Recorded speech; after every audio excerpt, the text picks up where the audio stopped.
Hi, so today I have all of our reads for the past month of June. So these two, I want to first show you what my daughter is currently reading. So she's currently reading Fablehaven: Rise of the Evening Star by Brandon Mull, and this is book 2. This is a middle grade fantasy, and she's really liking it. She's almost finished. So that's what she's currently reading. And then she's also currently reading The Murderer's Ape by Jacob Ogillis.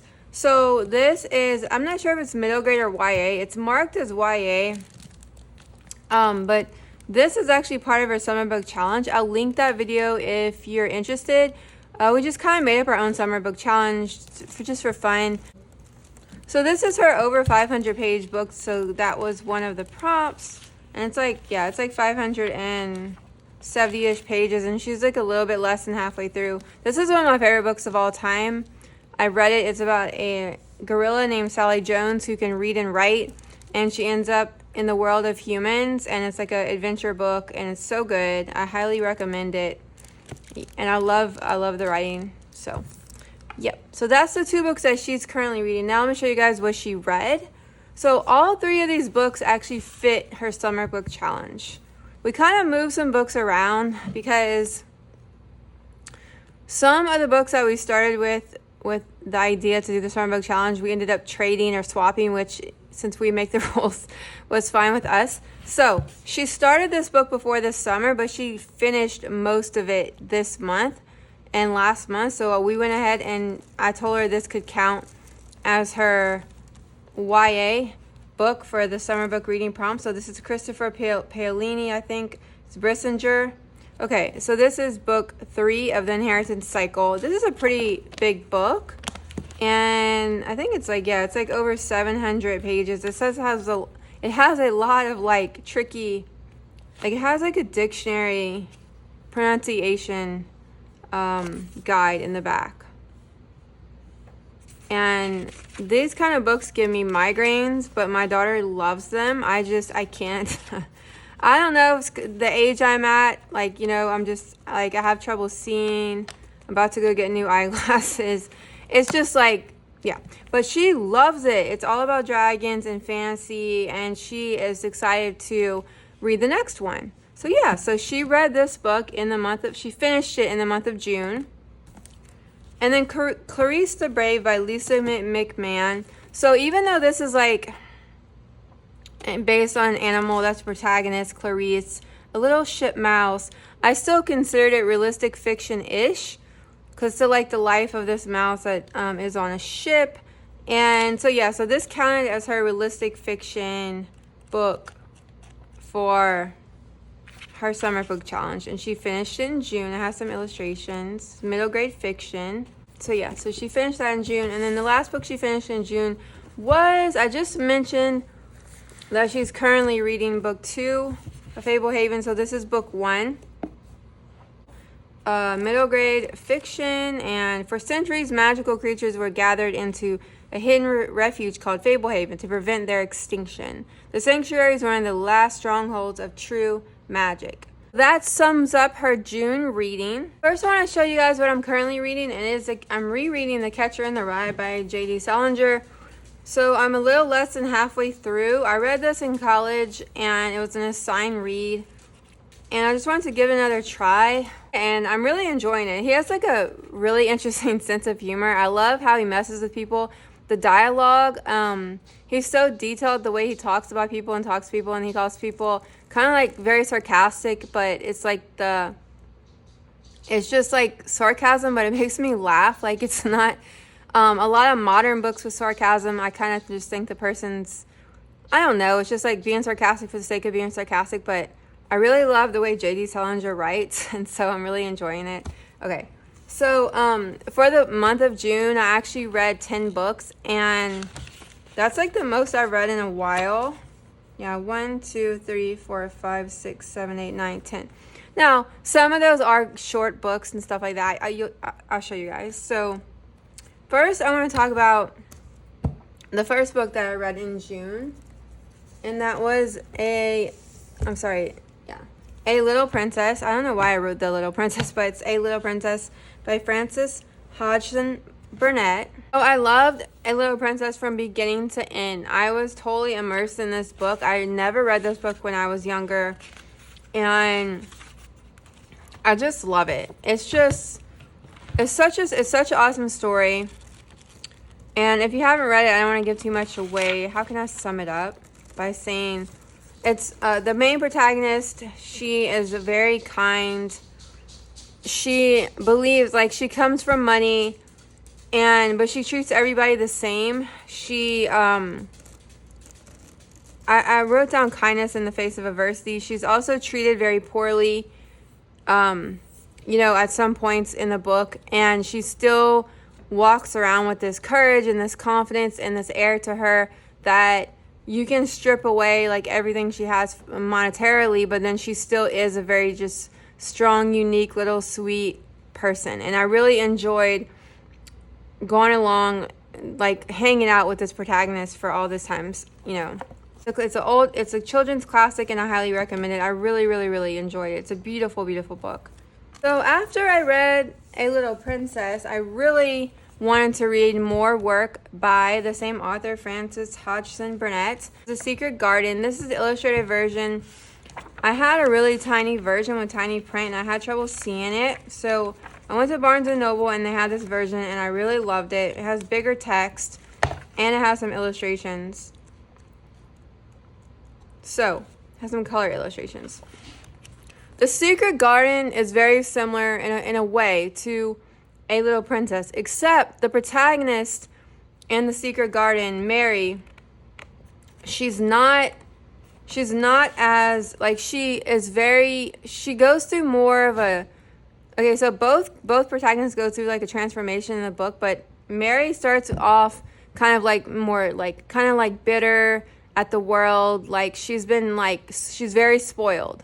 And they're both spoiled, but Mary lets it get to her, and she thinks she could treat people a certain way. And she like learns how, I don't know, I guess you could say like how to like be a good human. Like she kind of evolves as a character. And so they also have even though a little princess is way more just about the main protagonist, but this book is about way more characters, because it deals with a boy named Dickon, who Mary meets, who kind of like is like a neighbor to her, and then also like this other child that is in the book. I don't want to give too much away. So, but I really love the way the author writes. Like, she writes that one of the characters, she's like, Ben Weatherstaff says he's so conceited that he would rather have stones thrown at him than not be noticed. Just little things like that. Like she to give descriptions of characters, I really love. All of the characters are very well written and drawn out. There's also a character in this book that I definitely related to. He is a hypochondriac, and you don't see hypochondriacs. Like, I mean, I'm technically diagnosed with health anxiety. I don't even think we call it hypochondria anymore. Well, my therapist doesn't call it hypochondria, but it's like, kind of you could say that. So it had, one of the characters is a hypochondriac, and I thought that was like interesting to see in literature, because I don't read a lot of books with hypochondriacs. I don't like go looking for them, I guess you could say. So it's kind of like a surprise, because I didn't realize I was going to be in here. So it's always like he also overcomes these obstacles, and so it's all about people overcoming these obstacles, like whether it's physical or emotional. And yeah, there's all these beautiful sayings in the book, like, where you tend a rose, my lad, a thistle cannot grow. So it's another one of the little nice things that is written in the book. So I highly recommend it if you haven't read it, and if you love classics, children's classics, even as an adult. My daughter did read this book years and years ago. I'm going to highly encourage her to read it. So I gave both of those books 5 stars. If I could give them 100 stars, yes, 2 of the best books I ever read. So next, I read The Wizard of Oz, and this is the interactive version.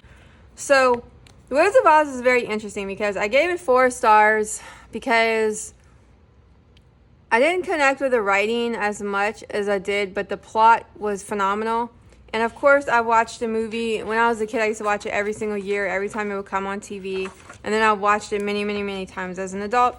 So I will say it is one of the weirder books I've read because of that experience of having seen it so many times and that being ingrained in you.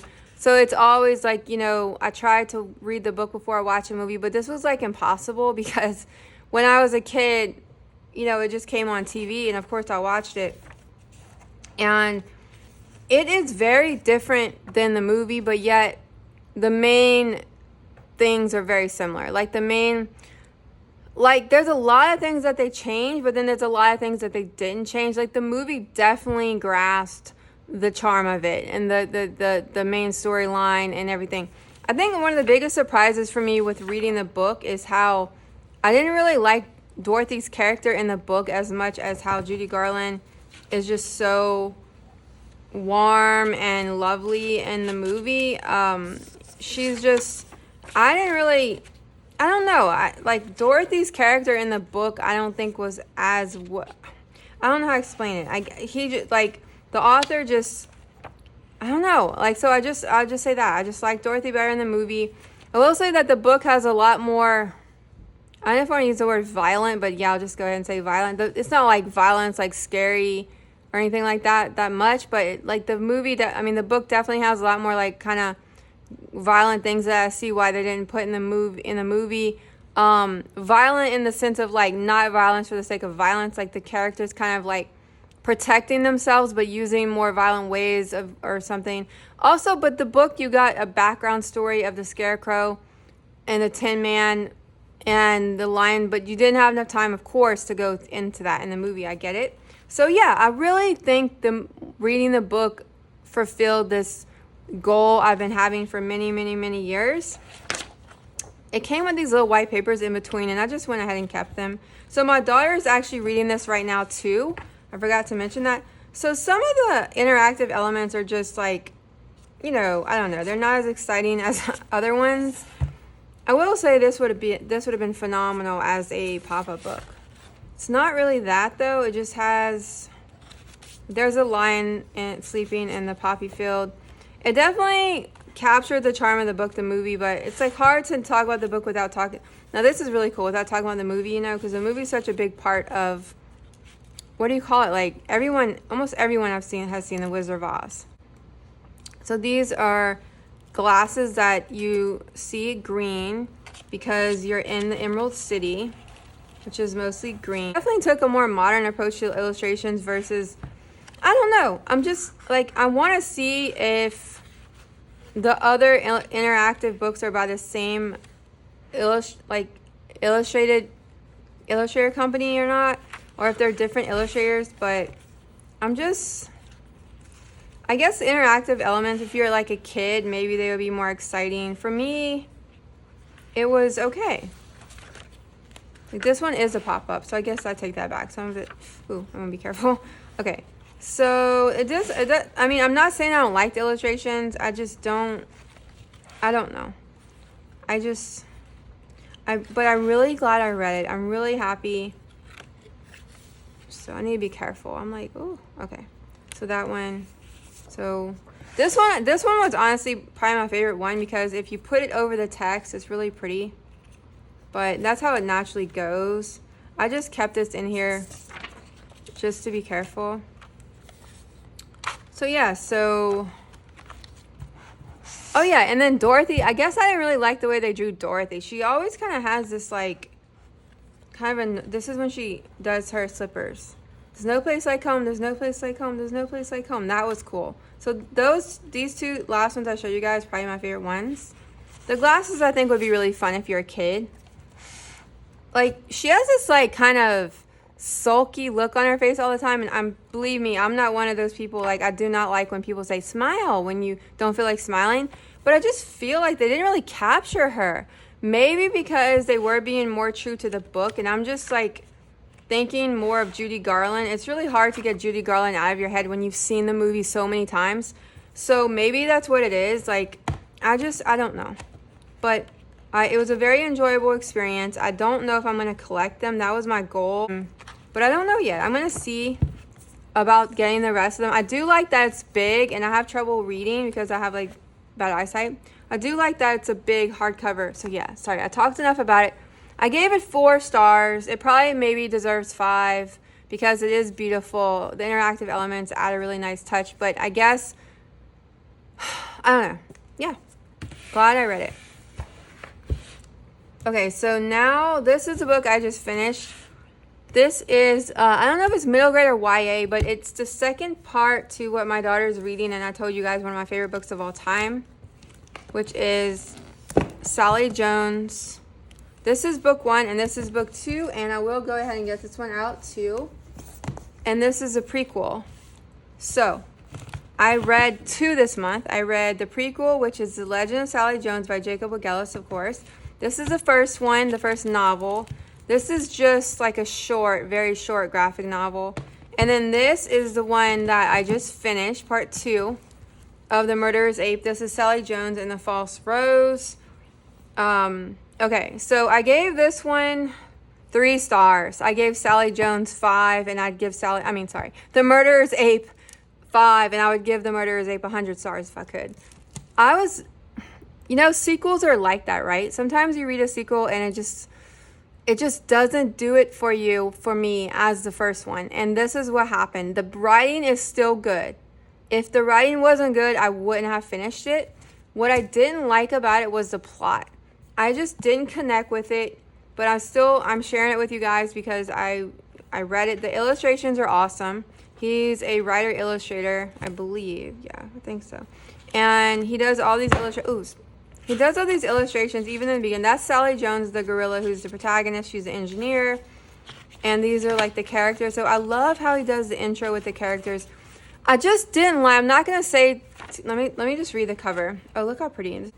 So this story is like about Sally Jones, the gorilla, and her chief. They discovered a rose-shaped necklace hidden aboard their ship.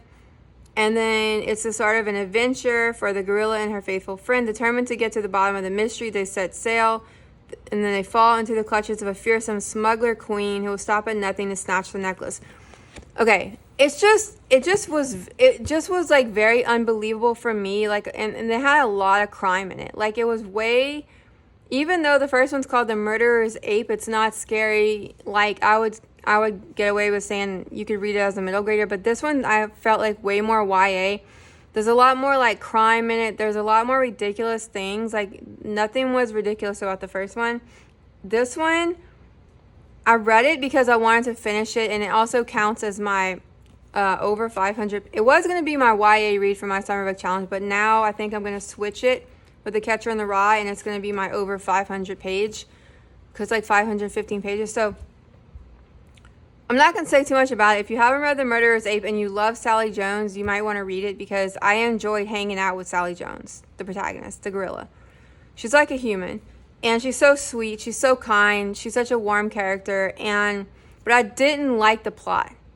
It was way too much like, why are they doing this? This is ridiculous. Like, what's the point of this? I felt like he wrote it just to write it versus a genuine, like, passion for like the plot and the characters like the first one. So I'm not it's not a bad book. It just didn't top The Murderer's Ape. Okay. Now this was a prequel, The Legend of Sally Jones. So this one is fun. I would say you don't have to read this one first. I would say if you could read The Murderer's Ape first, then read this one second, and then you'll get a little bit of a background of who Sally Jones is. But if you want to read this one first, you definitely can. So it just tells you how Sally Jones became to live among humans. So, and it's beautiful illustrations. Look at that. Oh my gosh. I really was glad that I got it. Yeah. So now, a sweet little chapter book. I'm not going to spend too much time on this because I've talked about it before, but this is just a Heartwood Hotel series. I finished it up. So far, there's 4. Which are seasons, so I'm thinking maybe she'll only have 4, but I hope the author Callie George writes more. My daughter loves these, I love these, and yeah, so it's all about a mouse who is works at this animal hotel in the woods. Very sweet, and I will say number 4 was very, very good. So continuing with the children's classics, I read Heidi by Johanna Spyri, maybe. Okay. So this one I showed also in my cottagecore video. If you watch that video, if you like books like this, check that video out, you guys. But if not, I wasn't really sure if this was like cottagecore. It's kind of not. I don't know. Kind of is, kind of not. I did include it in that video. Maybe I shouldn't have, but I did finish it. I did bookmark a part. So Heidi, if you haven't read it, I was late to the game. Another book that skipped by me that I did not read when I was a kid or anything. So this is young Heidi living in the Swiss Alps with her grandfather, surrounded by mountain goats, wildflowers, and friends. Then one day she was taken to the city to become a companion to a lonely girl named Clara. While Heidi and Clara become friends, she could not stop yearning for her mountain home. This book is so beautiful. I love the story of the little girl who goes lives with her grandfather. And I love orphan stories. Like Sally Jones is an orphan. Secret Garden is an orphan. Heidi's an orphan. The Little Prince is an orphan. Mona the Mouse is an orphan. Who else? I think that's all the orphans I have. And that's not to make light of it, because my mother was adopted.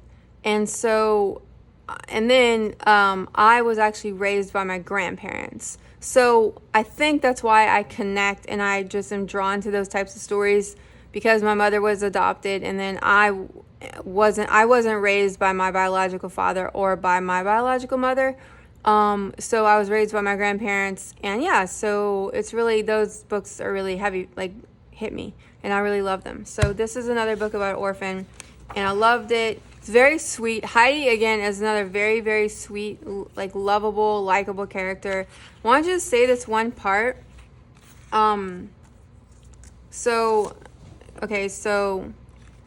So Heidi wants her grandfather to help this old neighbor that lives near her. This old woman, she's like blind, and her house is like falling apart, and it has like loose boards. So she wants her grandfather to fix it, and that's a illustration of him. And he's like, yes, Heidi, we will make everything fast at the grandmother's hut, so there will be no more rattling. Tomorrow we will do so. Then the child jumped for joy all around the room and cried, tomorrow we will do it, tomorrow we will do it. The grandfather kept his word.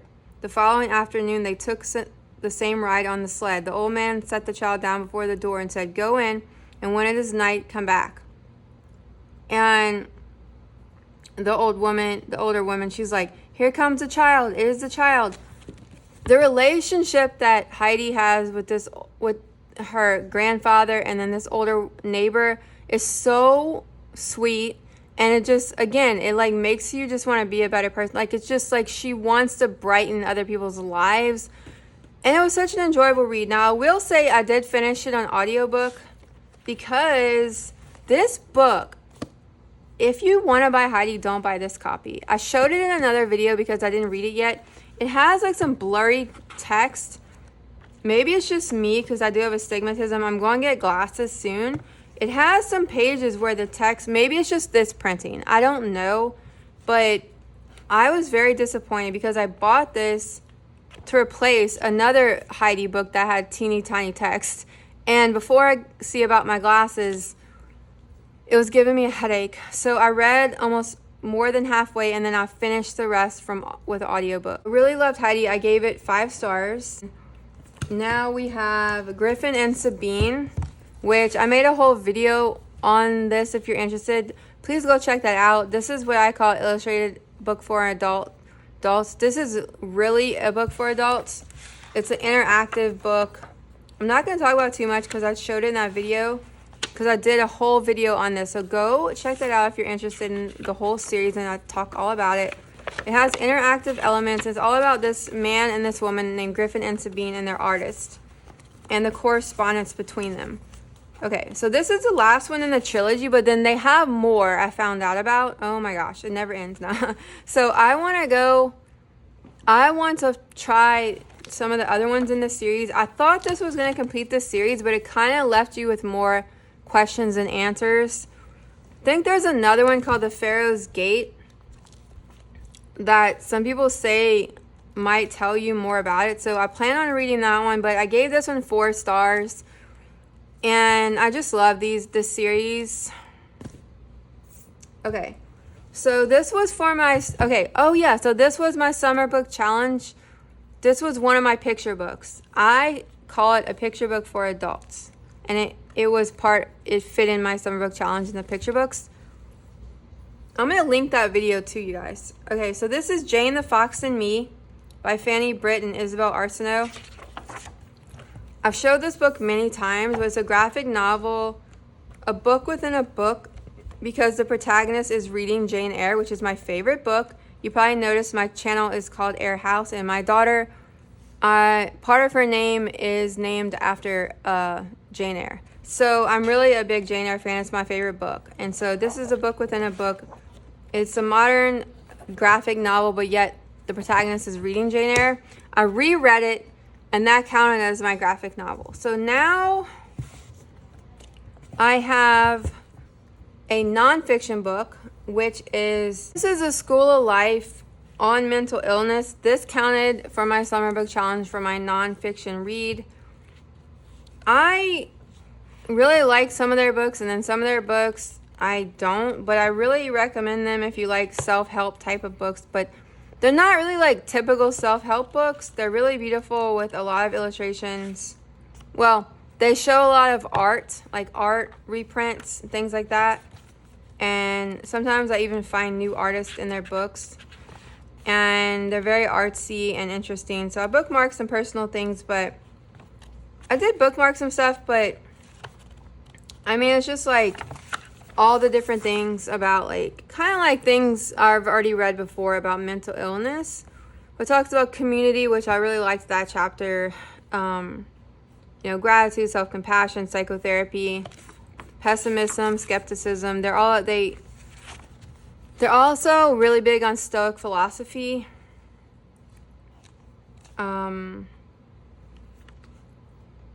It talks about the importance of having a support network. For the mentally fragile, a decent social life is not a luxury or a piece of entertainment. It is a resource to help us stay alive. We need people to balance our minds when we are slipping. I love that. But yeah, I'm going to link everything on Amazon. But thanks so much, you guys. That's everything we read for the month of June. I would love if you'd subscribe if you're not subscribed. Thanks for liking. If you are subscribed, thanks so much. Bye.